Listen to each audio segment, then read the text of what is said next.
Yo, what up, man? It's your boy Big Sty. You now tuned into my show, Personal Space. Got it locked to the dub. You already know, homie. Behave well on boys. Got it locked to the got it locked to the got it locked to the This is Personal Space with your host, Big Sty. Right here with the homie DJ Wildhairr. What's up? Been knowing this dude for almost 20 years. Straight out of Dallas, Texas. One of the illest dudes, one of the most knowledgeable dudes in the game. Gave me a whole lot of knowledge and wisdom back in the day and still to this day, man. And we just gonna chop it up today and get to know DJ Wildhairr from where he started, where he at, and where he's trying to go. So this is Personal Space. Let's go. So let's kick it off. We was already talking earlier about starting DJing and all that. So tell me what hip hop was like for you, from your perspective, when in Dallas, when you first started DJing, and what got you interested in being a DJ? Well, hip hop was like, it was a different twist when I started. You know what I'm saying? Because drugs like crack, the crack era was started. And, you know, it was cool to to sell crack and listen to gangster music. You feel what I'm saying? So you had your gangster music, but I've been in tune with music past hip hop. You know what I'm saying? So to be honest with you, those CDs used to give 1 penny, you get 12 CDs. You know what I'm saying? Yeah. So I used to take advantage of that. So I was introduced to R&B and all kinds. So what got me in the trend of DJing is that I used to promote for a club and the DJ didn't show up. So the DJ didn't show up. I was the guy that had the CD cases, right, in the Days of Vogue. Right, You know what I'm saying? Yeah. So, and then the first nigga, can we say him? Yeah. I'm a clean guy. So the first nigga on the dance floor was me. Okay. Because, I liked the attention and Right. So when the DJ didn't show up, I had the CD, so I went up there, learned the equipment, tried to learn the equipment, and just made the day last. Right. So it wouldn't be a point where we got embarrassed. Right. We just say we kept had the party. kept the party. Right. I was part of the party. And that sparked your interest to say, well, yo, if I was able to do it off the rip, maybe, if I really took my time and learned this shit. Correct. I was more like shit if I could do it. But I always, back in the day when I was listening to R&B, they had the double cassette player. Right, yeah. I used to We make always slow did songs that. for the bitches We all did that. in middle school. You know what I'm saying? Yep. Just for the whole, like, hey, you got that slow song? I made one specially for you. Yeah. You know what I'm saying? I was trying to find ways to get pussy, you know what I'm saying? But We all did. music was just part of my life, but at the same time, it's like me knowing to go backwards and forwards. Mm-hmm. I did that. So when I DJ, kept the party. Like, I guess I was the life of the party. Yo, when I met you was Twisted Black's personal dude. Correct. I'ma till my cup, I'ma blow my trees, I'ma ride 20-somethings under my caprice. I'm a fool with it, I'm a fool with it, I'm a fool with it, I'm a fool with it. Now, shout out, salute to anybody. Free Twisted Black. Free Twisted Black, man. Salute to the homie. One of the illest dudes, MCs I ever met. Not just from the South or whatever, just period. Like, dude lyrically is a monster. And shout out to him, man, riding his bid, man. Love you, homie. But when I met you, you was specifically his DJ. Correct. So, how did y'all meet? And what made you say, yo, I'm gonna ride with this one, with the homie? Well, what happened was, we're not from Dallas, we're from Fort Worth. So Okay. Fort Worth. Explain that difference, because to us, we don't know. Pretty much it's just a city like 30 miles away. Okay. You know what I'm saying? But there's always a bigger city that everybody go to. So for instance, if you go out of town, you say I'm from Fort Worth, you're like, what is that at? But if you say, hey, I'm from Dallas, oh, okay. It's like what we have Richmond and we have Chesterfield and Henrico counties, but Correct. when people's, they So probably say everybody say Richmond, right? And which, that's the proper thing to say. Right, I get it. Because if you're trying to get, a deal or something like that. I'm from Dallas, so Right. you know, Fort Worth at that point in time, we held our ground with each other. Mm-hmm. So if you was from Fort Worth, we wanted to help somebody from Fort Worth because we didn't want anybody to say anything about Dallas. Right. So I was a record breaker back then. So at that point in time, the scratches and bruises of me, you know, learning the game, accepting being a DJ, I was breaking records at one of the hottest college clubs, which I created to a point where just breaking records. And my homeboy gave me Twisted Black CD because I didn't know nothing about Fort Worth artists. Right. Because I was stuck in tune with the major artists. Right. You know what I'm saying? What we're gonna get the club out. So I listened to Twisted Black and I listened to Twisted Black Contradiction and everything. So when I had got Late Bloom, that's when they came out with Hustle. I broke Hustle, and they was telling him that it's a DJ in all the DJing for Club Steppers. That nigga breaking your music. He had to come up there, so he came up there, and he came up in the DJ booth, and he was like, "Shit," they said, "You breaking my record." So I said, "Yeah, sit back and watch this." 'Cause I knew he was. Cause the only nigga had a star on his face, right? Yeah. You know what I'm saying? He's gangster, so I'm like, okay. Yeah. So I go up in there, you know, I'm DJing. Next thing I play his record, he seen how the crowd react to it. Right. And he was thrown about it. That he had to go outside, come back in, go back outside, and like, man, let me get your number. I'm nervous. He was so nervous. He was like, man, I never seen people react to my Yeah, music. that's a good feeling. I know that. That's what's up. And y'all just been riding it since. Well, We met in Dallas, I believe. Correct, Club correct, Blue, correct. was it? Mhm. Yeah. Club And then fast forward a few months later, it was I think it was a DJ convention in Atlanta. I rolled up and I see Wildhairr Twisted Black. I'm like, word, that's what I'm talking about. right. But yeah, man. And through that time period, we always kept in touch. And then when Twisted got hit, that shit hurt. It was like, God damn, man. Yeah. Especially when I found out how it happened. Right. The whole setup and everything. It was like, damn. You know what I'm saying? Yeah, Twisted was Twisted, man. Yeah.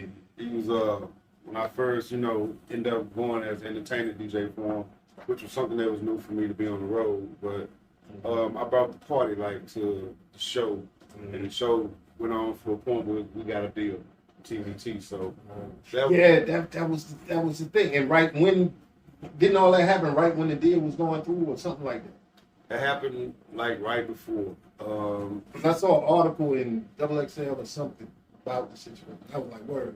Yeah. Finally getting it. Well, it just Twisted was Twisted, man. We get them unknown calls, we cuss their ass out, fuck you and your mama and shit. Yeah. They was itching for Twisted for a while, man. But I think what his mistake was made as that when he made the mixtape, he said one of the snitches' names, and he came back to hunt him, not knowing that the dude that did the mixtape was one that snitched. He's an informant or whatever. So, Oh man, that's the game. You gotta be careful, man. Sometimes it's better just not to even acknowledge none of that shit. yeah. You know what I'm saying? But you know, it is what it is, man. But again, we ride with you Twisted, man. Got love for you. Right. And to the motherfucking nigga who sent me a fake Twisted page and had me man, send yeah. you some money, thinking that I'm sending it to my homie Twister. God damn you, nigga. Hey, man, you know what? You just paid for some more. Damn. Some I know, man. I got Putin weapons. Oh, man, I got But it come with the game. It come with the game. But now that I'm talking to Wildhairr, I'm gonna make sure Twister get his money. Yo, I'm gonna make sure Twister get his money. But all right. So moving forward, we kept in touch for a lot of other reasons. Correct. You know, we ain't gonna get into. Right. But during that time, you had a whole DJ crew, if I ain't mistaken, that you was managing throughout the city of Dallas. I still manage. You still manage. And so you made the transition from DJ to manager first with the whole DJ crew. Correct. What prompted that? And how was that starting and how was it going? Well, as I grew up DJing so many years of getting paid from promoters, I decided to be a promoter. And me stepping out to that promotional lane, I'm gonna need to hire a DJ because I can't do both. I can't watch the dope and I can't DJ. Right. So I started grooming one of the hottest DJ right now, DJ Q. Shout out to the firm. So I started creating DJs up under my wing, teaching them the craft. And I still do it today, especially with someone serious about it. But taught them the game, and then I took over as a promoter. Then it took over as a promoter, then I became a manager. So it was just steps in the process of me being me, but you know, with no control. The more I start losing control, the more I start doing higher positions, so I control it from the top before I get to the bottom. So it's just the bottom coming out of the way up.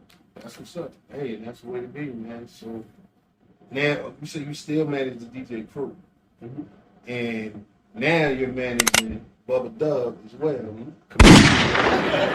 Whatever church you go to is what I'm joining. What you here for, pussy? The same thing you here for, you just don't want us to know it. All my church people at make some noise. All my church people make some noise. Hey man, I love God, boy. Me and my pastor about pussy every Tuesday. That nigga be beating me to the strip club and shit. I found on I think it was Instagram first, and saw these videos, trash videos that everybody see, and I was cracking up off. And then one day I see one of his videos on your page, and then I see, yo, you managing him now. I'm like, oh, okay, damn, wow, man, just, yo, you all over the place, bro. So how is that, man? And by the way, thank you for having me access to the show last night, and I gotta say, dude is really funny. Like, he real funny. And I was, I'm real skeptical because I'm funny about funny people. Correct. Because I don't laugh at a lot of comedians. A lot of comedians aren't funny. Correct. So if you can get me to laugh, I know you funny. So, and dude, his whole show was dope from beginning to end. It was well put together. It was no dull moments, no down times, no quiet moments. Correct. He kept it moving, and it was dope from beginning to end. But how is that? Because that's got to be drastically different from the DJing part, or is it? The only difference it is that I don't control the show. Gotcha. That's the only thing different it is. Setup and all that. Everything else is still Showtime entertainment, man. It's funny because dude is really hilarious, man, and it's a different lane, but it's like, it's all marketing. It's part of the grind that I've been doing. We've been hustling and grinding for long, as well as hustling go broke back in the day. Yeah. So it's all about the hustle and grind. The more you hustle, the more you grind, you start seeing things change. So it's just the process of me knowing the system and knowing the game and how to try to stretch it out to a point where you get the bucks. Right. It's all paying for itself from us hustling and grinding. So, from the little shows to the big shows, now we develop Bubba Dub as one of the great trending, we call him social media influencer. And right now, we got tired of the social media influencer because a lot of people know Bubba Dub is on Pop Smoke album. He's on track 8 for Snitchman, so a lot of people, we kept that under, and they finally paid it, but they still got to do their little thing with changing the name on it. He on there with Future and Quavo. So we learned the system, and instead of him being a social media influencer, he always been a comedian, so we had to stretch the comedian side. Yeah, and then mix the both. Because now I think, because people got to see him, because his stand-up is funny. Correct. Because there's a lot of people that do social media skits and are funny in the skits, but they stand up terrible, trash. This dude is actually funny. Yeah. He had me tripping. So, with all that you're doing, and also, we were talking also about your education and the knowledge you got as far as the game and being able to share that with a lot of cats. Because what we were discussing was the panel that we're putting here together to try to expose and a lot of these young artists to the business of the music business. So, and I want you to come, when we do this as well, because you got a lot of knowledge as to points and placements and all these things when it comes to music, as far as getting your paperwork right and getting your money. Correct. You know what I'm saying? Right. So what are the? Do you find the same frustration? Because Richmond, and is a smaller city than Dallas, but do you find the same frustrations in the music industry to this day with young artists that I see not knowing the business and a lot of them not really even being interested in knowing the business until it's too late? Correct. Well, so music game is always frustrating because two people got to come together. You know what I'm saying? And when I say two people, I'm saying the artist and the movement got to come together. If the artist not taking his time to understand or to go with the movement, it always fucks up the whole transition. Because the artist has to be there. The artist has to be there. The artist has to be the person. All of that. Right. So yes, the music game is most definitely horrible now because we got beef rap, and young guys think just because they beef is a better marketing. Right. It's a marketing strategy, which is not. Right. It's just causing bad energy and some death to some. So, Yeah. Yeah. But you see a lot more young rappers dying now than even than I did back in my day. Correct. And it's crazy, and I'm glad you used the word energy, and not because I be telling cats about it. I'm a big advocate for artists having the freedom to do what they want as an artist. Correct. But I also think when you get to a point where you realize you have a certain amount of influence and power, you have to be mindful of that energy. Correct. Because, and so it's a double-edged sword for me because being a nigga from the streets, that side needs to be heard. But how do you do it without the beef part and keeping, the environment safe? Because that energy attracts that energy. You know what I'm saying? Gangsters want to hear gangster shit. So gangsters coming to the party and gangsters bringing that gangster energy. Correct. You know what I'm saying? And it makes it real bad when you have war guns on the street. Yeah. So it's about teaching. Yeah. But you can't really teach a youngster until you show them the money. So it's gonna be time. Like I got a guy right now that's so frustrated. This artist just got signed to a major artist. And he's so frustrated because now the artists are signing artists. Yeah. And the artists are being the A&Rs and taking the money from the middleman that was doing it. So it's a lot of middleman bullshit. Yeah. And it takes time. A lot of artists just want it done like that. And it ain't gonna happen. And they feel like it's a dream that they chasing, but it's not. Because within that dream, you might got it instantly, but in reality, you won't. Yeah. I agree, bro. Totally agree. Yo, man. Wildhairr. It's been a pleasure, bro. Love you to death, man. Can't wait to get back to D-Town. They still treat me like Michael Jackson. Yes, sir. Yes, sir. I love them. Yo, man. Shout out any. I just got one thing to say. Whatever happened to that dude that came to your house that was a pimp that drove all the way? Oh, straw. Yo, let me tell you something. Hold on. Matter of fact, hey, we going listen. Thank y'all for coming. Thank y'all for tuning in. We gonna catch y'all on the next one. Because this is a conversation we cannot have on this show. Thank you for watching Personal Space. Your boy Big Sty, man. Cut. Got it locked to the, got it locked to the.